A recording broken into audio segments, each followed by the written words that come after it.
আব্বাস সিদ্দিকী ভাইজান বারবার বলতো ওয়াকাফ বাঁচাতে হবে, তখন ওয়াকাফ নিয়ে ওয়াকাফ বিল চেঞ্জ হতে পারে, পরিবর্তন হতে পারে, এই জিনিসটা কেউ কখনো ভাবতে পারিনি। কিন্তু এই মানুষটার দেখতে ছোট হলেও, বয়সে অল্প হলেও, তখন থেকে বিচক্ষণার সাথে দূরদৃষ্টি সম্পর্ক নিয়ে দূরদৃষ্টি সম্পন্ন ভাব দেখিয়ে বলেছিল ওয়াকাফ ছিনিয়ে নেওয়া হবে, ওয়াকাফকে বাঁচাতে হবে। আজকে আপনাদেরকে দেখে বড় ভালো লাগছে, সাথে সাথে এজন্য আরও বেশি ভালো লাগছে যে এতগুলো সংগঠন আজকে একত্রিত হয়েছে। এখান থেকে একটা জিনিস লক্ষ্য করা যেতে পারে, একটা চক্রান্ত তৈরি হতে পারে। যে চক্রান্তটা এটা হতে পারে, আপনারা জানবেন, এখানে আমাদের সকলের প্রিয় ছোট ভাইজান নওশাদ সিদ্দিকী ভাইজান, তিনি ভাঙড় থেকে এমএলএ হয়েছেন, মানুষের ভোটে জিতেছেন, চুরি করে জিতেননি, মানুষের রায়ে জিতেছেন, গিয়ে তিনি এমনি করে বিধানসভার মেম্বার হয়েছে। আজকে দেখা যাবে এই সংবাদ মাধ্যমের মাধ্যমে এখান থেকে যত মিডিয়া আছে, নওশাদ ভাইয়ের নামটা একটু বেশি দেখা যায়। যারা আছে মুনাফেক মার্কা, তারা কিন্তু বলবে এই ফর্মটাকে ভাঙার জন্য, এই ফর্মের মধ্যে গালতি ঢোকানোর জন্য, মনে বিষ ঢুকানোর জন্য তারা বলবে যা কিছু হচ্ছে দেখাচ্ছে নওশাদ সিদ্দিকীর নামটা একটু বেশি হচ্ছে, বাকি নেতাদের তো খুব একটা খুঁজে পাওয়া যাচ্ছে না, তো আমরা আমাদের রাস্তায় চলুক, এরা এদের রাস্তায় চলুক। আমি বলতে চাই আমাদের নীতি, চিন্তা, আদর্শ এটাই হবে। আজকে আমাদের এখানে লড়াই, আজকে যে 20 তারিখে 96 জন জেলবন্দি হয়েছিল, লকআপবন্দি হয়েছিল, তারা তাদের বাড়ির পরোয়া না করে, তারা তাদের ফ্যামিলির পরোয়া না করে, নিজেদের পরোয়া না করে ভারতবর্ষের পিছিয়ে পড়া মানুষের পুরনো সংবিধানকে বাঁচানোর জন্য তারা নির্দ্বিধায় রাস্তায় নেমে পড়েছিল এবং পুলিশের হাতে আটক হয়েছিল। এটা মাথায় রাখতে হবে, তাদের লড়াইটা ছিল কিন্তু আম জনতার জন্য। এটা ঠিক না ভুল? এজন্য আমি আপনাদের কাছে বলতে চাই, কে সামনে আসছে কে পিছনে আছে দরকার নাই, দেখতে হবে লড়াইটা ঠিক জায়গায় আছে না নাই। আজকে রাজ্য সরকারের কাছে একটা অনুরোধ, আমাদের বড় অবাক লাগে, বারবার সে এমন করে মুসলিম দরদি বলে প্রমাণ দেয়, মুসলিম দরদি বলে পরিচয় দেয়। কিন্তু একটা জিনিস জানবেন, যখন বাড়ির পাশে আগুন লাগে ভাই, এই আগুন লাগলে সর্বপ্রথম মাইনে দিয়ে তাদেরকে রাখা হচ্ছে, গাড়ি দিয়ে, ঘর দিয়ে সুন্দরভাবে। এই মানুষগুলো কি বলা হয়? তাদেরকে ফায়ার ব্রিগেডের লোক বলা হয়। কিন্তু ম্যাক্সিমাম জায়গায় দেখা যায়, আমি একটা জায়গাকে, একটা সংস্থাকে আমি ছোট করছি না, কিন্তু ম্যাক্সিমাম জায়গায় দেখা হয় যে তারা সময় মতন ঢুকতে পারে না, পাড়ার লোকেই বালতি দিয়ে, ঘটি দিয়ে, পানি দিয়ে আগে আগুন বুঝিয়ে নেয়। তারা যখন আসে তখন দেখা যায় আগুন বুঝে গিয়েছে। কিছু মানুষ ক্ষোভ দেখায়, এই দায়িত্বটা আপনার ছিল, আগুন লেগেছে, আগুন নেভানোর দায়িত্ব আপনার ছিল, আপনি আগুন নেভাননি বলে আজকে আমাদেরকে হাত দিতে হয়েছে। এখন আপনি যখন আগুন নেভানোর পরে সময় মতন আসলে এত কিছু পুড়তো না, সময় মতন আসতে পারেননি বলে আমাদের কাছে যা ঘটি বালতি ছিল তা দিয়ে আগুনটা নিভিয়েছি। যদি আপনারা সময় মতন আসতেন তাহলে এই পরিবারে অনেক কিছু বেঁচে যেত। আপনারা সময় মতন না আসার কারণে হয়তো বাড়িটা বাঁচাতে পেরেছি, ঘরের ফার্নিচারগুলো বাঁচাতে পারিনি। এই ক্ষোভ নিয়ে এক শ্রেণীর মানুষ তাদের প্রতি চড়াও হয়। এখন ফায়ার ব্রিগেডের লোক যদি বলে আমি এফআইআর করতে যাচ্ছি এই গ্রামের বিরুদ্ধে, এটা কি মানানসই হবে? যৌক্তিকতা থাকবে? এটা ভুল হবে। আমি রাজ্য সরকারের কাছে বলতে চাইছি, যখন রাস্তায় আমাদেরকে নামতে হচ্ছে, এই রাস্তায় নামার দায়িত্ব আমাদের ছিল না, এ দায়িত্বটা আপনার ছিল। যখন ওয়াকফ সম্পত্তির বিরুদ্ধে মুসলমানের কলিজায় আঘাত দেওয়া হয়েছে, ইমানে আঘাত দেওয়া হয়েছে, আপনাকে রাস্তায় নামার দরকার ছিল। আপনি নামেননি, আপনি ঘরে বসে আছেন, উপরন্তু আপনি ডায়লগ দিচ্ছেন যে নামবে, আমার থেকে বড় শত্রু কেউ হবে না। তাহলে ফায়ার ব্রিগেড যদি হাত তুলে নেয়, চোখের সামনে একটা ফ্যামিলি, চোখের সামনে একটা সম্প্রদায়, চোখের সামনে মসজিদ মাদ্রাসা আজকে কেন্দ্র সরকার লুট করে দেবে, আর ভারতের স্বচ্ছ নাগরিক মুসলমানেরা চুপ করে বসে থাকবে, এটা হতে পারে না। আমাদের কাছে বালতি, ঘটি যেটা আছে তাই দিয়ে আমরা আগুন নেভানোর চেষ্টা করব, ঠিক না ভুল? বিগত দিনে যে জিনিসটা কখনো পশ্চিমবাংলার বুকে সংগঠিত করা সম্ভব হয়নি, সেটা হলো এই 25 থেকে 30টা সংগঠন, বিভিন্ন রাজনৈতিক দল, তাদেরকে একত্রিত করে এভাবে অন্যায়ের বিরুদ্ধে, সংবিধানের বিরুদ্ধে, যারা সংবিধান মেটানোর চেষ্টা করছে, দেশকে বিক্রি করার চেষ্টা করছে, তাদের বিরুদ্ধে আওয়াজ তোলার জন্য যে এই নেতৃত্ববৃন্দরা এক হতে পেরেছে, এটা হলো আজকের সংগ্রামের সবথেকে বড় পদক্ষেপ। আমি আপনাদের কাছে বলতে চাই, আমি 2016 সাল থেকে আব্বাস সিদ্দিকী ভাইজানের সঙ্গে একত্রিত আমরা ফুরফুরা শরীফ আহলে সুন্নাতুল জামাত সংগঠনটা করে আসি। তারপরে 2021 সালে তানারি হাত বরাবর আইএসএফ নামক রাজনৈতিক দলের সৃষ্টি হয়। সেখান থেকে নিয়ে আজ পর্যন্ত এই সংগ্রাম চলছে। এই যে আজকে ওয়াকফ বিল নিয়ে কথা হচ্ছে, 2025-এর ওয়াকফ আইনটা পাস হবার পরে হয়তো ভারতবাসীর ঘুম ভেঙেছে, পশ্চিমবাংলার মুসলমানদের ঘুম ভেঙেছে, কিন্তু এটা বলতে আমার দ্বিধা নাই।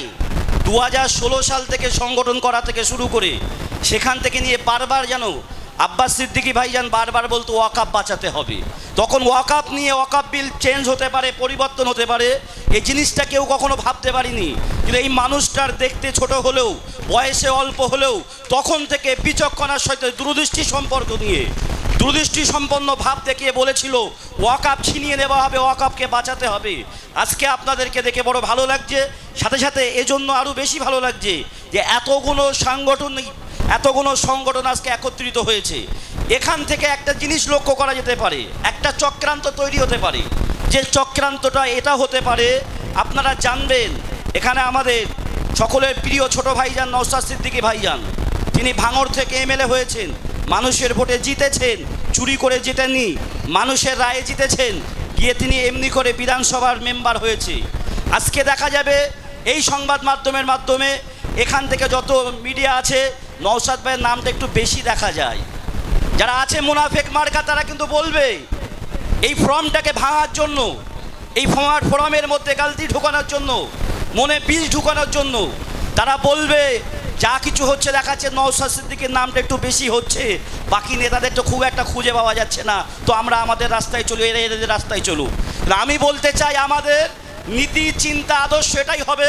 আজকে আমাদের এখানে লড়াই, আজকে যে 20 তারিখে 96 জন জেলবন্দি হয়েছিল, লকআপবন্দি হয়েছিল, তারা তাদের বাড়ির পরোয়া না করে, তারা তাদের ফ্যামিলির পরোয়া না করে, নিজেদের পরোয়া না করে ভারতবর্ষের পিছিয়ে পড়া মানুষের পুরনো সংবিধানকে বাঁচানোর জন্য তারা নির্দ্বিধায় রাস্তায় নেমে পড়েছিল এবং পুলিশের হাতে আটক হয়েছিল।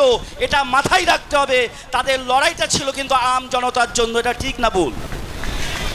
এজন্য আমি আপনাদের কাছে বলতে চাই, কে সামনে আসছে কে পিছনে আছে দরকার নাই, দেখতে হবে লড়াইটা ঠিক জায়গায় আছে না নাই। আজকে রাজ্য সরকারের কাছে একটা অনুরোধ, আমাদের বড় অবাক লাগে, বারবার সে এমন করে মুসলিম দরদি বলে প্রমাণ দেয়, মুসলিম দরদি বলে পরিচয় দেয়, কিন্তু একটা জিনিস জানবেন, যখন বাড়ির পাশে আগুন লাগে ভাই, এই আগুন লাগলে সর্বপ্রথম মাইনে দিয়ে তাদেরকে রাখা হচ্ছে, গাড়ি দিয়ে, ঘর দিয়ে, সুন্দরভাবে। এই মানুষগুলো কি বলা হয়? তাদেরকে ফায়ার ব্রিগেডের লোক বলা হয়। কিন্তু ম্যাক্সিমাম জায়গায় দেখা যায়, আমি একটা জায়গাকে, একটা সংস্থাকে আমি ছোট করছি না, কিন্তু ম্যাক্সিমাম জায়গায় দেখা হয় যে তারা সময় মতন ঢুকতে পারে না, পাড়ার লোকেই বালতি দিয়ে, ঘটি দিয়ে, পানি দিয়ে আগে আগুন বুঝিয়ে নেয়। তারা যখন আসে তখন দেখা যায় আগুন বুঝে গিয়েছে। কিছু মানুষ ক্ষোভ দেখায়, এই দায়িত্বটা আপনার ছিল, আগুন লেগেছে, আগুন নেভানোর দায়িত্ব আপনার ছিল, আপনি আগুন নেভাননি বলে আজকে আমাদেরকে হাত দিতে হয়েছে। এখন আপনি যখন আগুন নেভানোর পরে সময় মতন আসলে এত কিছু পুড়তো না, সময় মতন আসতে পারেননি বলে আমাদের কাছে যা ঘটি বালতি ছিল তা দিয়ে আগুনটা নিভিয়েছি। যদি আপনারা সময় মতন আসতেন তাহলে এই পরিবারে অনেক কিছু বেঁচে যেত। আপনারা সময় মতন না আসার কারণে হয়তো বাড়িটা বাঁচাতে পেরেছি, ঘরের ফার্নিচারগুলো বাঁচাতে পারিনি। এই ক্ষোভ নিয়ে এক শ্রেণীর মানুষ তাদের প্রতি চড়াও হয়। এখন ফায়ার ব্রিগেডের লোক যদি বলে আমি এফআইআর করতে যাচ্ছি এই গ্রামের বিরুদ্ধে, এটা কি মানানসই হবে? যৌক্তিকতা থাকবে? এটা ভুল হবে। আমি রাজ্য সরকারের কাছে বলতে চাইছি, যখন রাস্তায় আমাদেরকে নামতে হচ্ছে, এ রাস্তায় নামার দায়িত্ব আমাদের ছিল না, এ দায়িত্বটা আপনার ছিল। যখন ওয়াকফ সম্পত্তির বিরুদ্ধে মুসলমানের কলিজায় আঘাত দেওয়া হয়েছে, ইমানে আঘাত দেওয়া হয়েছে, আপনাকে রাস্তায় নামার দরকার ছিল। আপনি নামেননি, আপনি ঘরে বসে আছেন, উপরন্তু আপনি ডায়লগ দিচ্ছেন যে নামবে, আমার থেকে বড় শত্রু কেউ হবে না। তাহলে ফায়ার ব্রিগেড যদি হাত তুলে নেয়, চোখের সামনে একটা ফ্যামিলি, চোখের সামনে একটা সম্প্রদায়, চোখের সামনে মসজিদ, মাদ্রাসা আজকে কেন্দ্র সরকার লুট করে দেবে, আর ভারতের স্বচ্ছ নাগরিক মুসলমানেরা চুপ করে বসে থাকবে, এটা হতে পারে না। আমাদের কাছে বালতি, ঘটি যেটা আছে তাই দিয়ে আমরা আগুন নেভানোর চেষ্টা করব, ঠিক না ভুল? ভাই আমার, দোস্তের আমার, আমি আপনাদের কাছে বলতে চাই, এ সংগ্রামে লড়াই শুধু 3 দিনের ধর্ণা মঞ্চ পর্যন্ত, এই পর্যন্ত সীমাবদ্ধ রাখলে হবে না, এটাকে জেলা ভিত্তিক ছড়িয়ে দিতে হবে। যেখানে যত নেতৃত্ব আছেন এই ফোরামের সঙ্গে একত্রিতভাবে এদের সঙ্গে যোগাযোগ রেখে আজকে জেলা ভিত্তিক যদি আন্দোলনকে ছড়িয়ে দেওয়া যায়, তাহলে আশা রাখা যায় এর একটা ভালো দিক দেখতে পাওয়া যাবে। আর আজকে এসআইআর নামক যে জিনিসটা হচ্ছে, বড় হাসি লাগে। আজকে ভোটটা যখনই নেওয়া হয়, ভোট নেওয়ার পরে চিন্তা করছে তুমি সঠিক ভোটার কি না, তুমি আসল ভোটার না নকল ভোটার। আমার মনে পড়ে যায় যে এমন যা যেন হচ্ছে, কোনো বিয়ে বাড়িতে নেমন্তন্ন আছে, কোনো বিয়ে বাড়িতে নেমন্তন্ন আছে, যখন ঢোকানো হলো ওখান থেকে ভালোভাবে ঢুকতে দেওয়া হলো, যেখানে প্রেজেন্টেশন দেওয়া হয় প্রেজেন্টেশনটাও দেওয়া হলো, নিয়ে নেবার পরে বলছে আপনার ইনভাইট কার্ড কই, দেখাতে হবে নতুবা খেতে দেবো না, খাবার জায়গায় বসতে দেবো না। আরে ভাই, এটা যদি আগে বলতে তাহলে বাড়ি থেকে ইনভাইটেশন কার্ডটা নিয়ে আসতাম, কেটে আটকাতে পারতে, তাহলে আমার প্রেজেন্টেশনের পয়সাটা খরচ হতো না, নষ্ট হতো না। তুমি প্রেজেন্টেশনটা নিয়ে দিলে, তুমি আমার কাছ থেকে উপহারটা নিয়ে দিলে, নেবার পরে এখন চাইছো ইনভাইটেশন কার্ড আছে কি না, যদি না থাকতো আমি এখানে ঢুকতে পারতাম না। আজকে যদি আমি ভোটার না হতাম, আমার ভোটে তুমি এমন করে সেন্ট্রালে দাঁড়িয়ে, আমার ভোটে তুমি রাজ্যে মন্ত্রী হয়ে তুমি এখন আমি ভোটার কিনা চাইছো, এটা আগে বিচার করো, তারপরে ভোট নির্ণয় করবে। ঠিক বলছি না ভুল বলছি?